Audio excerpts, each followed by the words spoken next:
Hey, Laurie, I'm so glad you could make it. Well, I Yes. might be a little rusty and crusty, but thank you for the invitation, Doug. Oh, no, it's always great to see you. I've been doing the show with the boys. It's Doug Smith here, broadcasting from Ottawa, Canada, the heart of Ontario here in Ottawa, the capital of Canada, if you're listening to us worldwide. And so glad to have Laurie Davis with us. And this is phenomenal, Laurie. People will hear why it's so amazing that you're here with us today. Well, thank you, Doug. It's a miracle. It's a Yeah, miracle. I love it. I loved Ernest Ainsley. I mean, I wish he was still around.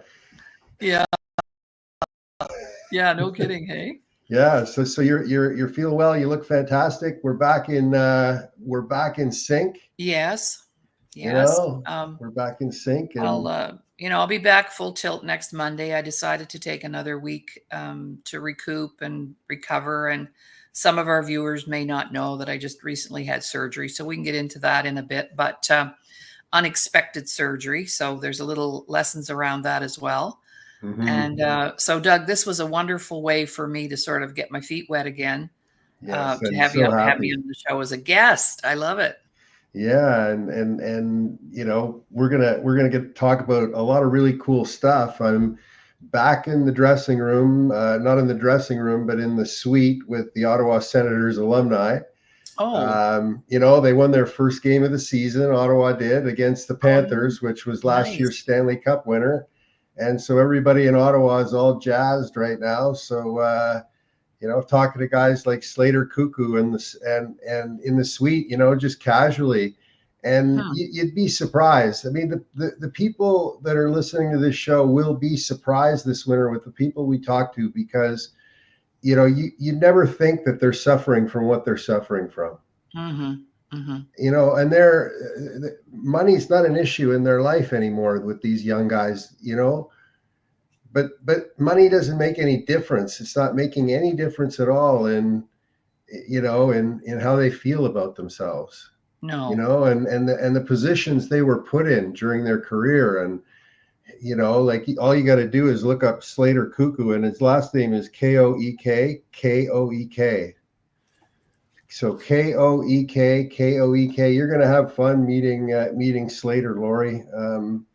Yeah, he was a special player, and anybody who saw him play could see the uniqueness in him. And there'll be other people coming on as well. And oh, by the way, Laurie, I've been working on a big project that I'm going to be able to share with everybody soon. I have 160 short video clips of not just me, but me, scoring against Gretzky, or Gretzky scoring against me, or some really cool videos that my dad actually recorded from the first satellite dish, the first Oh. home satellite dish ever in the city of Ottawa. I have the newspaper article.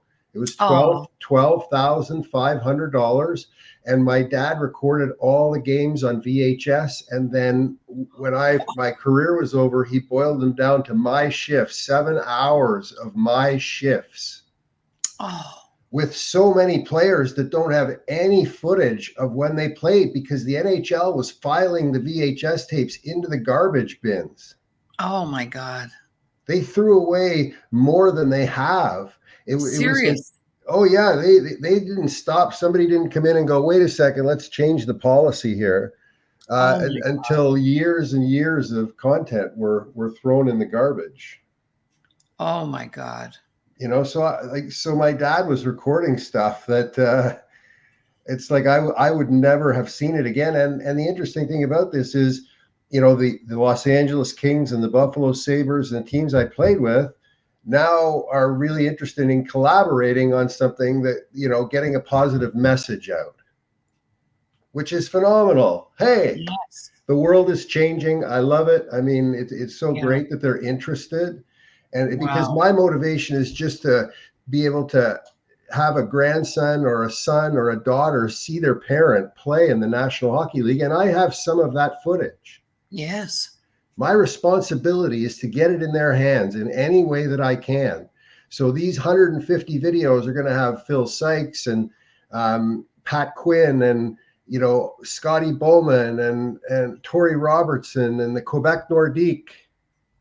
a big brawl in Quebec against the Quebec Nordiques. Some people listening probably never heard of the Quebec Nordiques. I did. That's not. Yeah. So, anyways, Wow. can't wait. That's awesome, Doug. Congratulations. Oh, it's tedious work though, optimizing each Oh, video. I mean, yeah. it Editing. drives me batty. I got to get up after each one. Because I sit for Yeah. an hour and I'm using artificial intelligence like a madman. Yes. So I've downloaded artificial intelligence engines onto my computer that now can just automatically scribe the whole video, and then I move it over and do one more thing, put it in 5 bullet points, and AI does that in just 2 quick steps. Mm-hmm. Mm-hmm. And so I get all the information I need about all the players in the video and all their names, and then I go after just a little bit of background on each one so that people will know who they are. Oh, And wow. the machine is doing it really for the most part. Even though you get frustrated, like I copied this, where am I putting this, and I got to move it over to this video.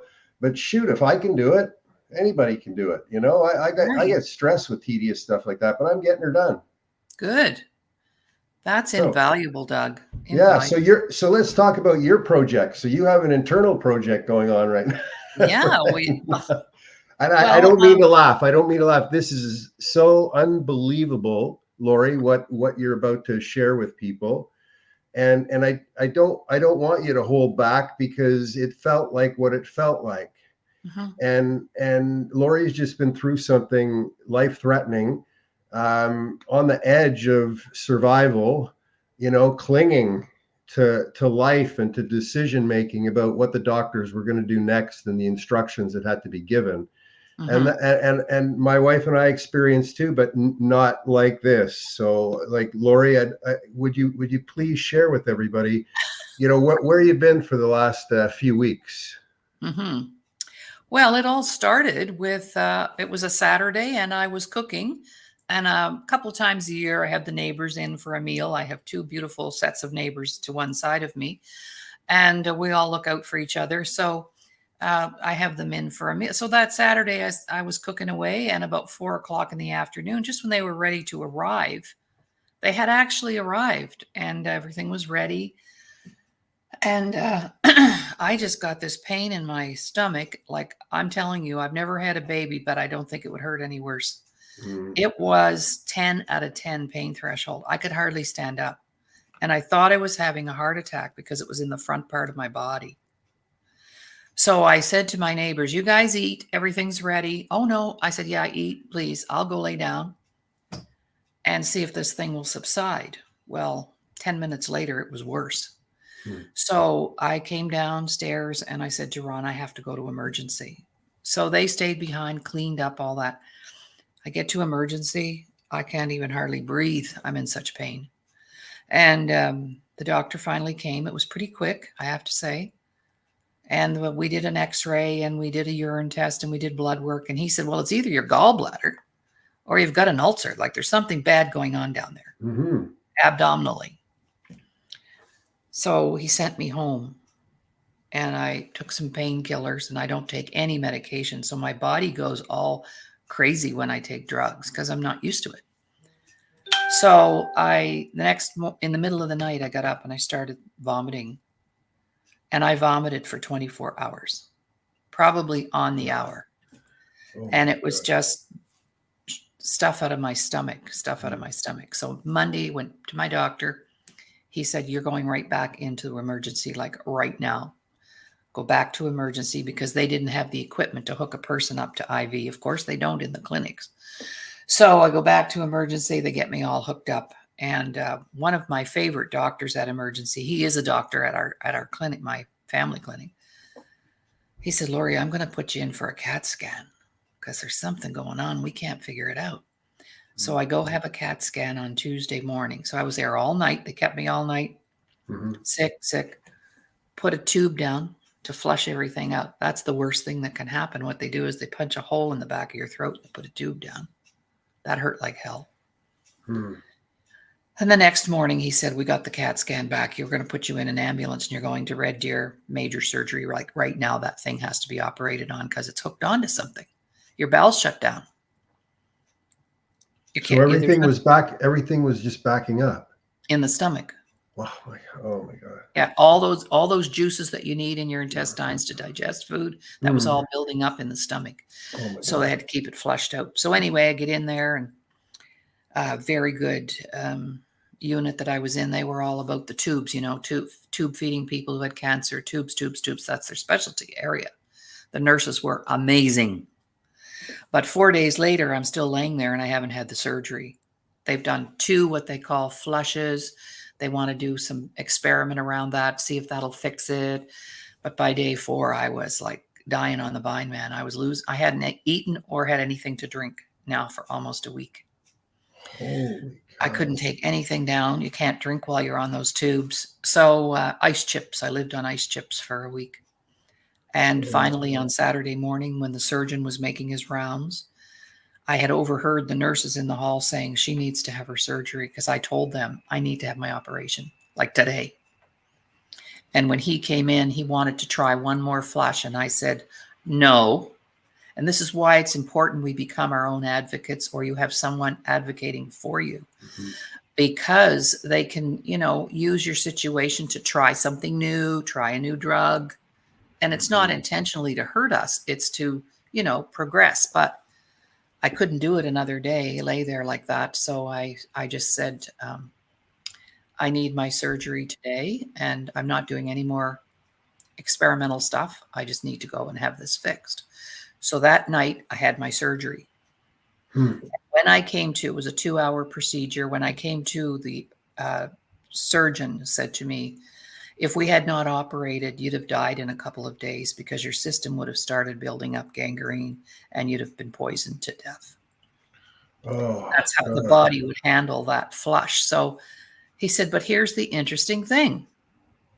Your small intestine was attached to the scar tissue from a former surgery called the removal of the appendix. Well, Doug, How I old had were you when you had your appendix removed? 5. 5 years old, and you're 12 now. So that's Yeah, right. Right? what the heck is that? 70-year-old injury. 70. 70 years. Your body, this physical thing, was able to sustain that physical trauma for 70 years. Yes. This has probably never been recorded before, No, so that's because amazing. he said the small intestine, our intestines are very mobile. They move around a lot. And he said they often attach themselves to a lesion or a scar tissue from a former surgery. Well, I thought it was my more recent hysterectomy surgery of 2 years ago. No, it was the old appendix. And he said that's been blocking off for years.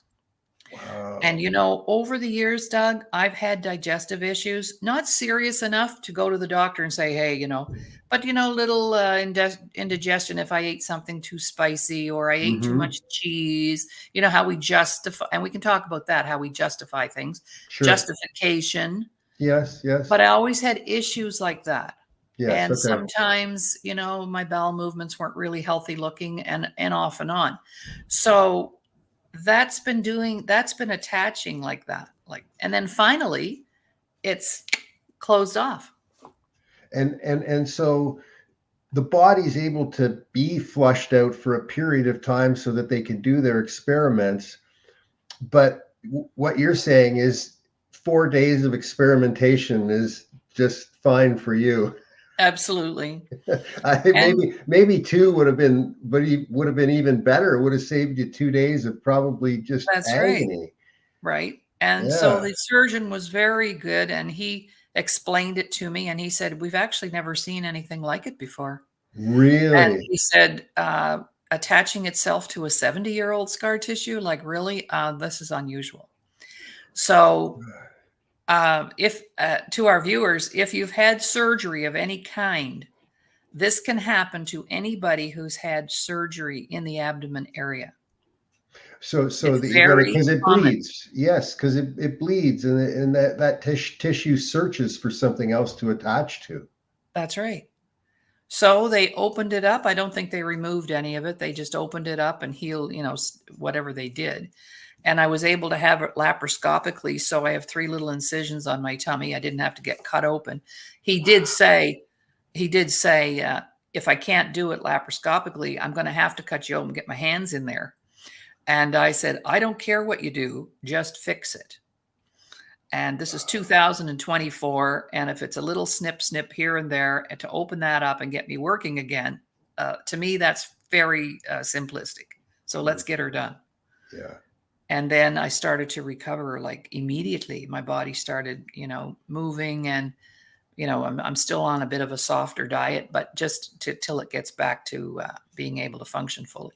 Yes, and you're obeying the rules of the home as well, which is you won't be lifting anything over 10 No, pounds. that's right, Ron Davis. That's right. Your husband.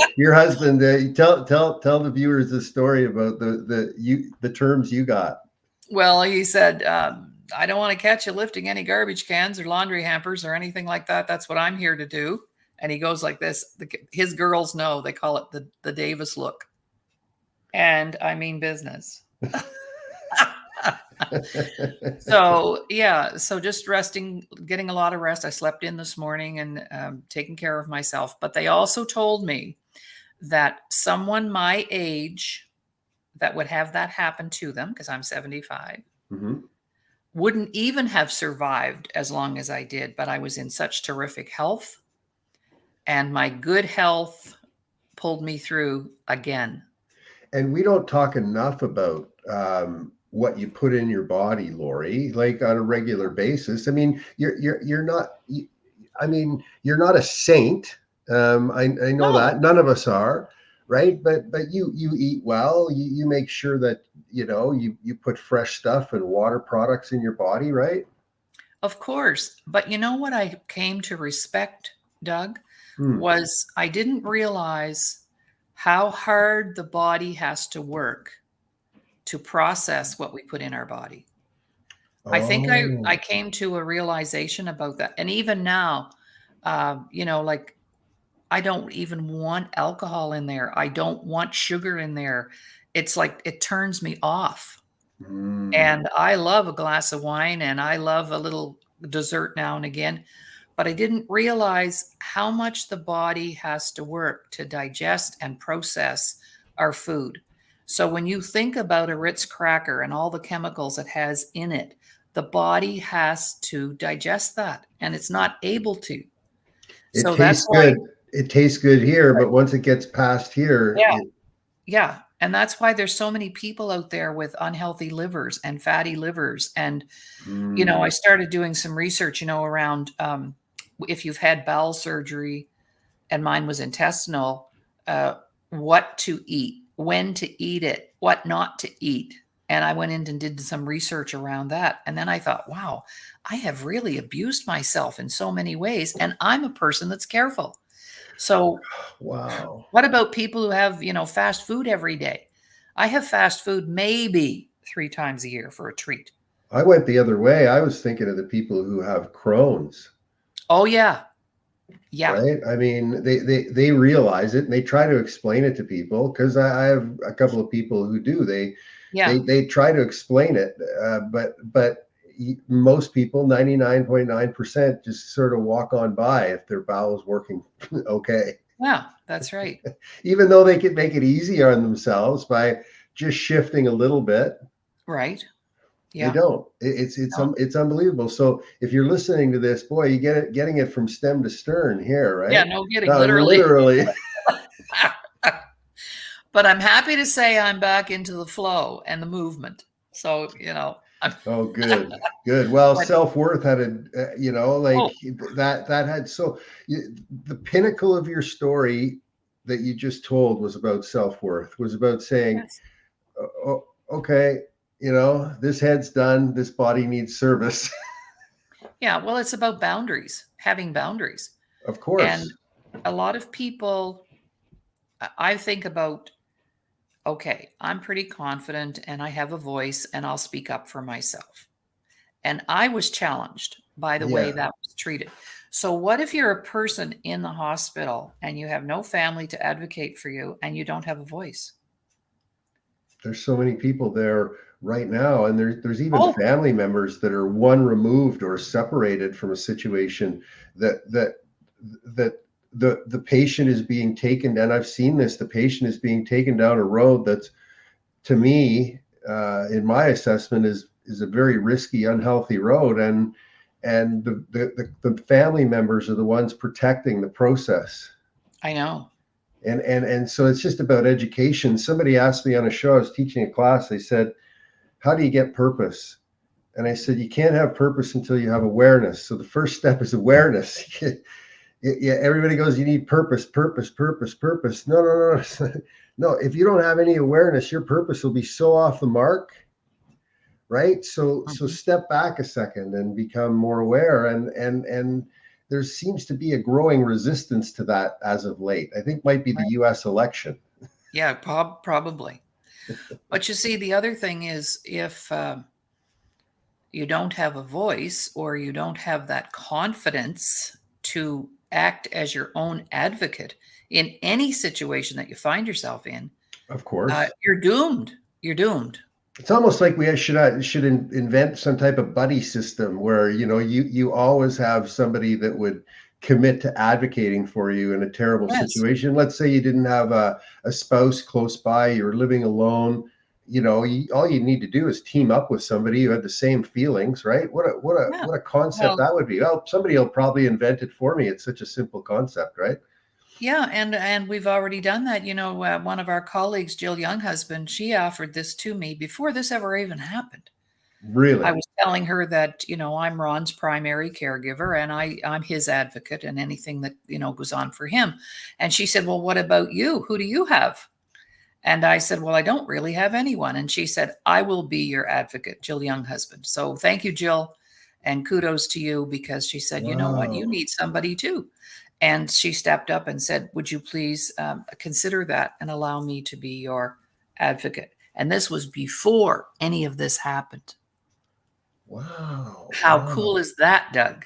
And when you're in the situation, it gives you so much peace. Like, Oh, you yeah. need every ounce of energy you can get. Let's just put it that way. That's a positive thing to have in your quiver, right? Right. Right. And, for me, it was the reason I, spoke out that day was because I was now into day mm, 9 with no food and no water to speak of other than ice chips. When I said to the doctor, if I don't eat soon and if I don't get something in there, I'm going to die. And I need and yeah, it's like you have to, and of course, I grew up in a generation where the doctors were God. So anything and everything they said. But I did have a trauma. We'll go back to the trauma thing. You Hmm. see, when I had my appendix out, I had 3 traumas that year. My baby sister contracted polio during the great polio epidemic in the 50s, my sister next to me. She Hmm. was 2.5 and I was 5. Hmm. And my parents shipped me off to Granny's, and my sister, they never left her side for 8 weeks Oh because my they didn't know God. if she was going to live or die. So Wow. here I am at 5. My baby sister's in the hospital. I'm off to Granny's. I don't know if my parents are coming to get me again, ever. And then I got home. She got home. And of course, she's bedridden and all that. So all that normalcy around our childhood was changed forever. And then I had a big infection in my tonsils. So I got my tonsils out. And 6 months later, my appendix ruptured. And when your appendix rupture, you have about 30 minutes to an hour before you're dead. So I remember we were at my granddad's for the weekend, and I remember coming down this big staircase because there was a big staircase in the house, and my dad carrying me down those stairs and throwing me in the car. And we were in Stewiacke, Nova Scotia. Truro was the nearest hospital, probably 20 minutes away. Yikes. Yeah. We get in there, and the doctor who's on duty in emergency is drunk. Oh my God. Can you imagine? So Oh I my guess my God. dad threw him up against the wall and told the nurse, "You get another surgeon in here immediately." Now, here's the interesting thing, Doug. This is the fun part. So would you say from your knowledge on trauma, would those be traumatic events for a 5-year-old? Oh, yeah, of course. Yeah, It would be impossible to forget. right. I even remember what I had on and everything. Yeah, you can't So get rid of it. no, can't get rid of it. So here I am at the hospital last week, and the nurses say to me, "We have an emergency. We need your bed." And of course, by now all my tubes are out and I'm getting ready to come home. I Hmm. said, "Of course." She said, "We're going to upgrade you to the pediatric ward." I said, "The children's ward?" She said, "Yes." I said, "Well, how timely is that? Because 70 years ago, I was in the children's ward." No way. You should get this story to Taylor Swift. She Get would it, fall in right? love with you. Yeah. Yeah, getting my appendix looked after 70 years ago. I'm reliving the trauma, Yeah. and I'm Yeah. in This the is the stuff children's she unit. loves, man. Send Taylor a little tweet there. And I'm like, "What is going on?" Because by Yeah. now the tubes are gone. I'm feeling good. I'm going home, and I'm going, "Okay, what just happened?" Okay. So you spent time in there. It must have been a very nice, quiet Yes, place compared to where you were, yes, right? yes, And then from there I remember personally when I broke my neck, the journey home, yes. right? Maybe you could share with us about, when it was like time to leave sort of that protected place, because you probably felt protected by the time you left, right? Oh, yes. And but having said that, Doug, I also worried about picking up something else. In that toxic environment, I mean, there's Yeah, yeah, of bacteria, there's course. COVID, I was scared I was going to come home sicker than when I went in. Kind of like when you take your car to the garage for an oil change and then they tell you you've got this wrong and that wrong and that wrong. You know, like I Imagine worried. having a bad cough Oh, if you had what you had. Yeah, oh, oh my God. right. And I didn't, I really minimized my visitors. A lot of, people wanted to come and see me. And I said, look, you know what? It would make me less stressed if you stayed home because I don't want you coming in here and getting something. Yeah, that's I feel the same way. It's Right. don't go to the hospital unless you need to be fixed. That's right. Unless it's for surgery. One advocate, wear a mask. Yes, exactly. Exactly. So yeah, it was quite the 2 weeks and I'm not over it yet. I'm watching very carefully and taking my time and paying attention to every little twinge or whatever, healing Well, up. Sure. it's a 6 to 8 week process Yeah. in my opinion. I've been cut open 6 times, maybe Ooh. 7 times, right? I always find it to be a 6 week to Mhm, 3 month process, right?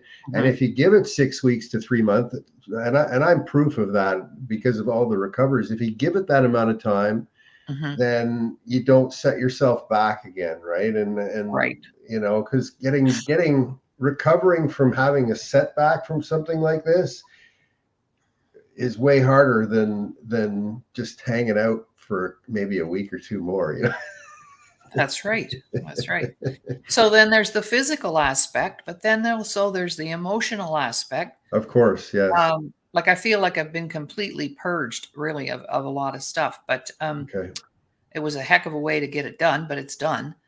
And I didn't really get emotional about anything until I went to have the CAT scan and I saw my name up in lights above the CAT scan machine. My whole name was up there, and that really triggered something. And I started crying. I was laying on the gurney there to go through the CAT scan, and I thought, yeah, this is real. So that was like my wake up call. There's something wrong. There's something very wrong. And of course, I was scared that I maybe had stomach cancer or some other form of cancer. Um, having had cancer once, a mild case, but still, I that crossed my mind. So that's where my work that I've done on myself kicked in because emotionally, I wasn't, distraught or crying or whining or reacting, if you will, like Hmm. most people would do. Most people we react to things, and I just took it a step at a time. Okay, I've got to do that. I've got to have that tube. Got to do, step at a time, step at a time. You were But that's tapping, because of the work I've done on myself. well, in a way, you were tapping into your consciousness. I mean, when I listen to you speak, you had to go to your consciousness because the physical was failing, and if you let the mental go, you're done. And so you're just holding the consciousness was holding the physical to the psychological. It was just hanging on, because that you can't break. If that elastic band breaks, you're in really bad trouble, Hmm. because your brain will just spin out of control. Oh Like yeah. mania, you probably felt the urges for mania at times, right? Where it's like, okay, no, that's got to go away. Yeah. And I didn't have too much of that, but I just knew Really, that huh? once they diagnosed what it was, Okay. which was revealed in the CAT scan, the doctor said your small intestine has attached itself to something. We're not sure what, but it's blocked off, and you need to get that fixed like immediately. And it's fixable, and it's doable, and it's not that problematic.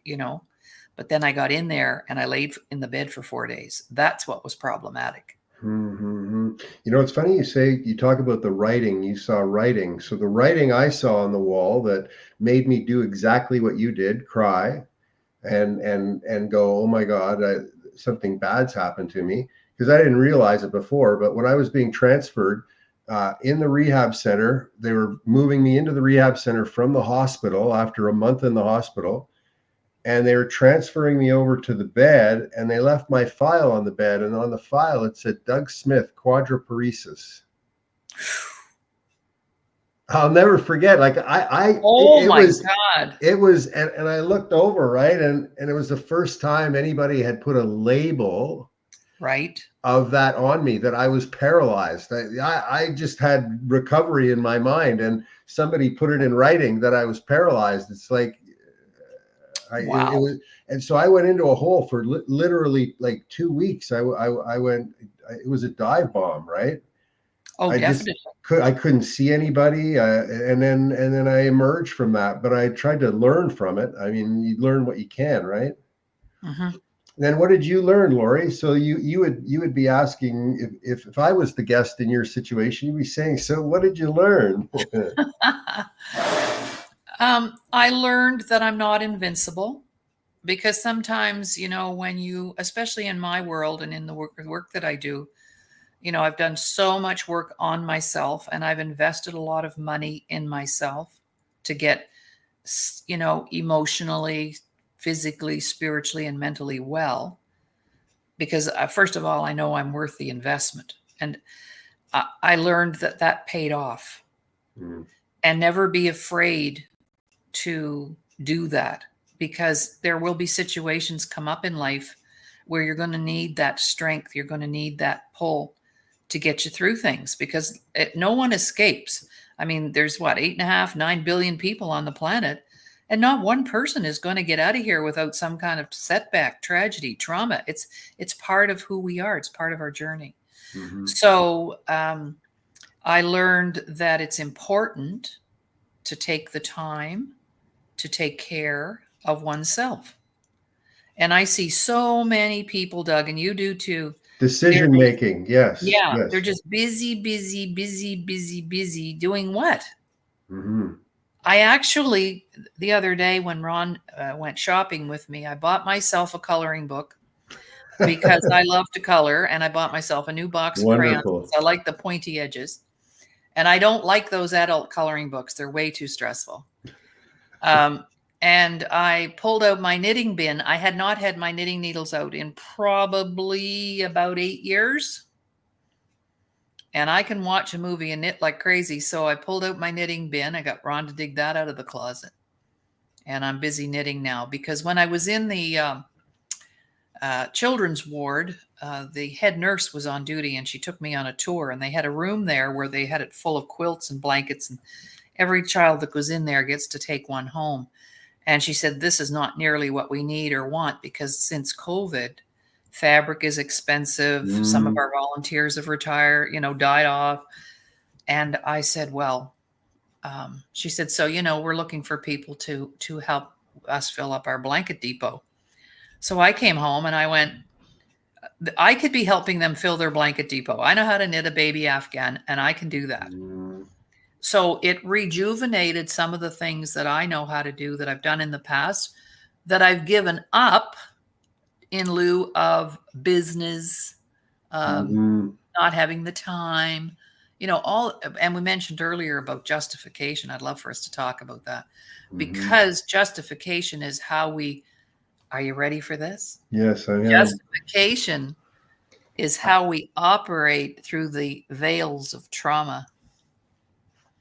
See, we're always Mm. operating from the trauma, and it's like a big fog. Yeah, And it's ever present yes, under the fog. Yeah, yeah, that's a brilliant way to look at it and to manage it, because you can blow it out of the way. You can oh yeah, make you can. certain movements that clear it a little bit. And justification, sometimes we have, like, for Mhm. example, we could all justify why we don't trust people because we've all been betrayed or lied to or whatever, whatever. Yes, yes, and you hear it a Okay, lot because of the division. Yes, that's right, yes, right. But that's the trauma talking. it is. It is, because if Justification. I trust you, Laurie, I love this. I love this. If I trust you, I can rapidly internalize your belief in me. If you trust me, you can rapidly internalize my belief in you. And that is a competitive advantage. You will move backwards further if you stop trusting. If you get burned and stop trusting, science shows us that you will move backwards further and faster than someone who gets burned and continues to trust. That's right. Right? But It's a see, learning experience, but there has to yeah, be risk. There has to be a little that's bit of right. risk, and people Right. hate it, right? Anyways, go Right. ahead. Well, and I think that veil, what I was realizing was my clarity to make decisions, get things done, get home. That clarity is because of my ability and the work I've done on me to not be walking around with that veil of trauma and operating from there. Oh, okay. So you're Okay. so you're you're aware of it because it's always there, but you're managing it. You're managing it, and well, you're just aware of it. Yeah. And not only aware of it, but to be okay with it. Yeah. Okay. Okay. Like we've Yeah. all had it, right? Trauma. Yeah. But what I saw in the hospital, now I had three roommates in the whole time I was there because I was there for, quite a while. And I had three roommates, all in their 70s. First lady came in, gallbladder pretty much blew up. And just to watch her and the way she conducted herself. And then I had a guy come in who had had a catheter for a year and a half and was still waiting for surgery. And the thing went to shit on, pardon my language, on the weekend, and they brought him in emergency.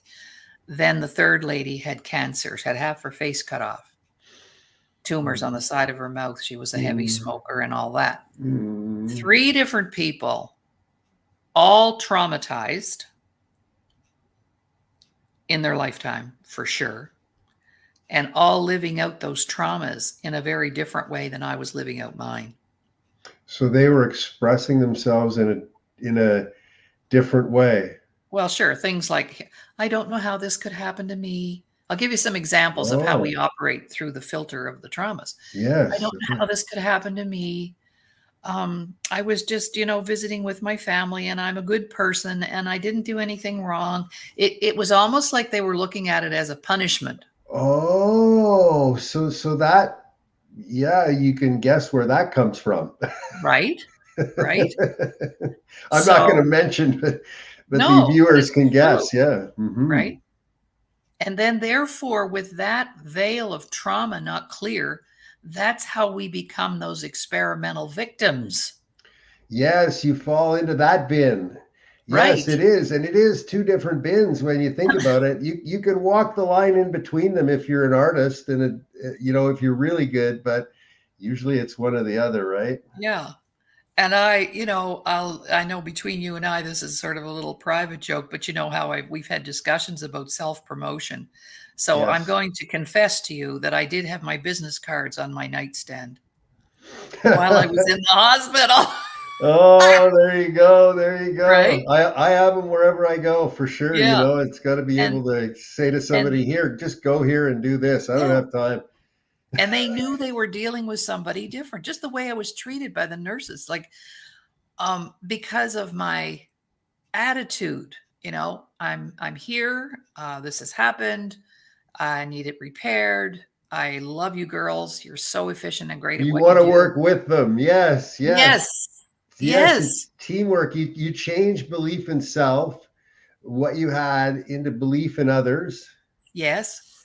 and it gave you more energy than you would have had definitely without doing it. Yeah. Imagine the people that are angry and talking like the other people you were talking about. Nobody wants to go near them, like No. because they're toxic, both like just the mental part of them is Yeah. toxic. Yeah, Well, they were in every 3 hours. And Laurie, would you mind? We just want to take your vitals. I'm going again. And it was yeah. just because they wanted to be there. Yeah. They Add wanted it the up. busy. They pick the They, patients. There's no doubt about it. If you're in oh, the hospital and you're a jerk, you're gonna get a lot less viewings. that's Because I've right. been both. When I was in the hospital, I was so angry. Yes. I was the antithesis of Laurie Davis in the hospital last week. Okay. So I was so mad at anybody. Like it was like I was in a hockey game, but I couldn't move my body. You know what I mean? And Yeah. I wanted to Yeah. it was so unproductive Hmm. and it was so scary. Yes. And then when things started to shift, when I started to read the right stuff, when I started to absorb the right books and learn more about myself, right? Everything changed, and I'm sure like the experience for you was phenomenal. Yeah. The learning And experience. I've actually gone out, and when I was shopping the other day, my one trip out since I got home, um, I bought a whole big stack of thank you cards, which I have started to distribute already, but I got a special one. And on the front, it's just got the word nurses, nurses, nurses, nurses. And anyway, I have a whole stack of thank you cards because I took down all my nurses' names, right? Of course I did. And so I'm This going to is put a all these. course now. It's turned into a This is a course. workshop. So I'm going to put, Yeah. even one in there for my surgeon. So I'm going to put all these little separate thank you cards in a brown envelope and mail it off to the hospital, to Unit 23, and they'll distribute them. Um, and then we had whiteboards at the end of our bed where they would put our vitals and our doctor's name and what we could have to eat and so on. And then at the bottom, there was a space to write some other stuff. So before I left, I took the felt marker and I put, thank you. You guys are amazing. I'm so grateful to have had you in my life. Hugs and kisses, Dr. L. Oh my God, that's fantastic. Yeah, and the listeners, the people who are hearing this, it's like, how do you turn a really shitty situation, into something that you're able to conclude like you're concluding it, and knowing that every single one of them is going to open this and they will do the same thing if something like that happens to them. It's because it's an infection, right? When you do Right. stuff like that for other people. And let's do it. Let's flip it. Let's Hmm. say I had passed away. Oh. Hmm. Let's flip it. Hmm. They would have had that note. See, Hmm. because I was always grateful throughout the whole process, either Yes. verbally, in writing, you know. And one of the girls is, you know, immigrated here from the Philippines. She's a registered nurse, and she was talking about how they work shift work, of course, and so they work nights, they work afternoons, they work. It was very hard to build some kind of a life, and I said, hey, maybe you would be interested in having a group of other immigrants who've come here and talk about your journey, about what it's been like trying to reestablish yourself and your family and everything like that. And she said, you would want to do that? And I said, oh yeah, I definitely Hmm. want to do that. Wow. See? So, yeah. Mhm. This when you talk about healing, and I always put your inner physician in you up there because Right. when you know more about what's going on inside of you, and you can feel it, and you have intuition, and you practice what you preach, you can find your way through these mazes, right? Yes. Because it was a maze, wasn't it? I mean, at Oh times yeah. you felt like nobody was paying attention and you were trapped in a corner, right? Yes, and of course, when you're in a different industry, and you know, Doug, every industry has its own language. Yes. So I haven't spent a whole lot of time in the medical field. You know, I've been in the Mm-hmm. hospital maybe like 4 times in my whole entire life. Mm-hmm. So I'm not familiar with the vocabulary. You know, they were saying everything every time they put a drip up, you know, I would say, so what's in that? Oh, Mm. that's just some ginger gravel. But before they said it was ginger gravel, they gave the medical term. And I said, you're going to have to talk my language because I don't know what you're saying. Or Oh. if it was a blood pressure medication, because my blood pressure went through the roof, um, they do use the medical term. It's okay to say, would you mind telling me in layman's terms what that is? Because I'm not familiar with the pharmaceutical vocabulary. I don't have Mhm. that. And not to be afraid to say, I don't know what that is. What is it? Because you have a right to know what's going into your body. Ye- I was on more drugs in the last 10 days than I've been on in my whole entire life.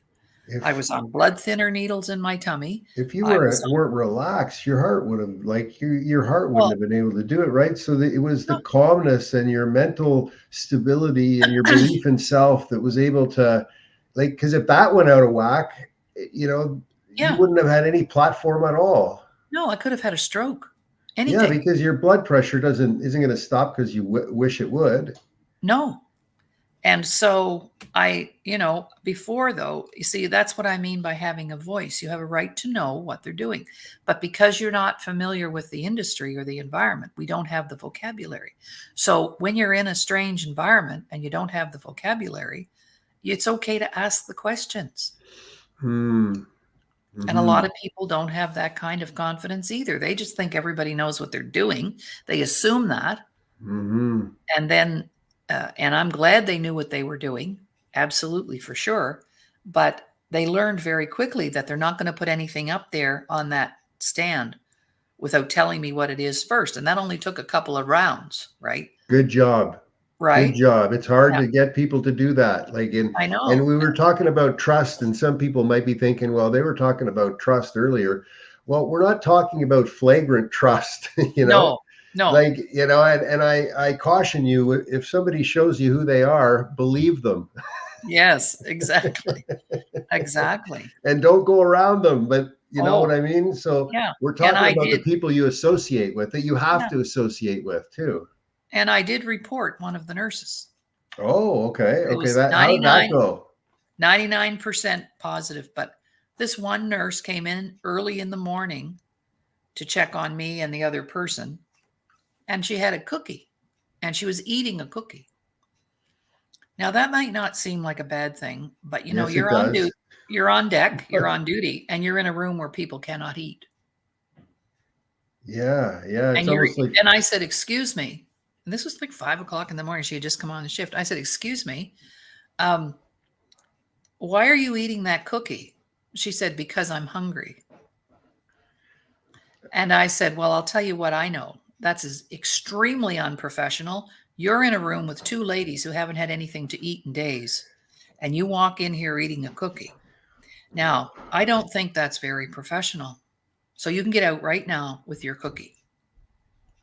holy cow. Yeah. And then I shared it with one of my other nurses who was kind of in charge of my bed. And I told her what I did. And she said, that will be handled. See, we Wow. have to speak up. You can't go and have an experience and then come home and complain about Wow. it if you didn't do anything about it. Granted, we have to speak up, and we just got through Thanksgiving, okay? Yeah. But you've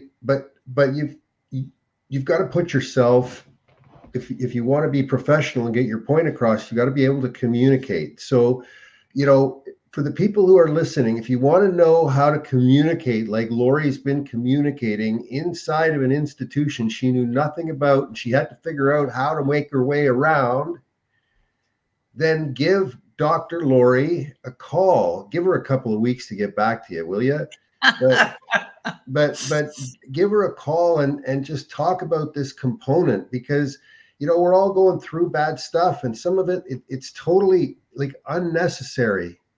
We don't have to be, and you don't have to go through pain to turn it around.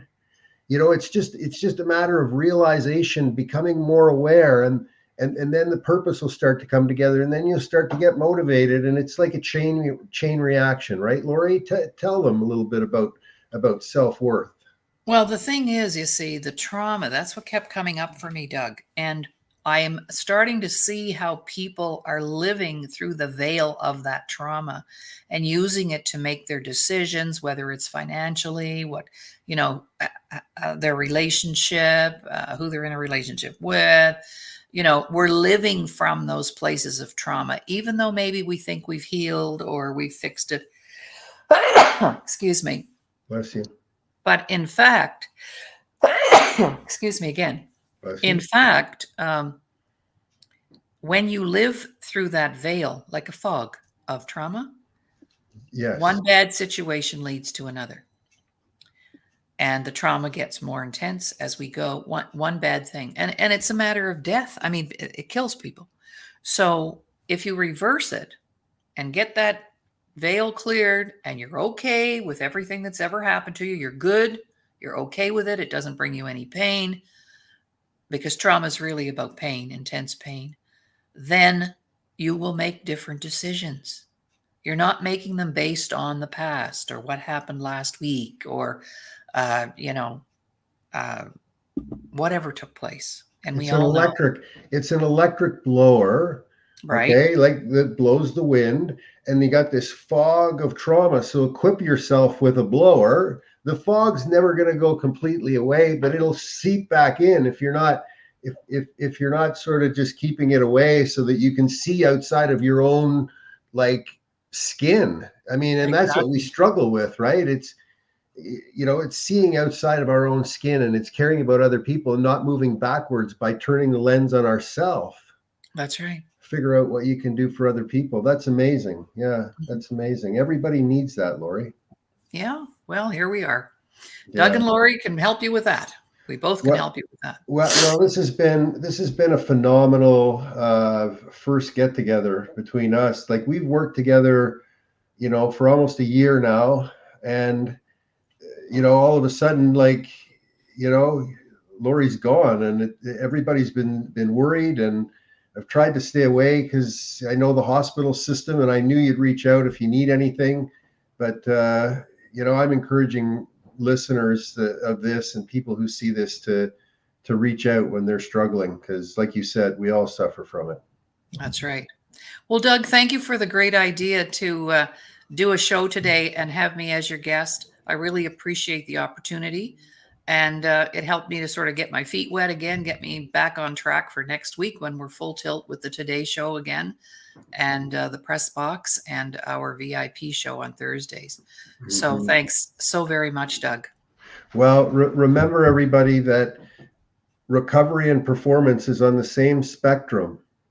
And so all the stuff that Laurie's talking about with respect to her recovery, and that's real right now, you can relate that to the performance in your life. So whether we're talking about recovery or we're talking about performance, the brain only wants one thing: it wants to get better. So thank you, Laurie, for getting so in depth and explaining it in such detail. And look forward to seeing you in the upcoming weeks with a few of our cool guests. Okay, I look forward to that too. All right. Bye for now, everyone.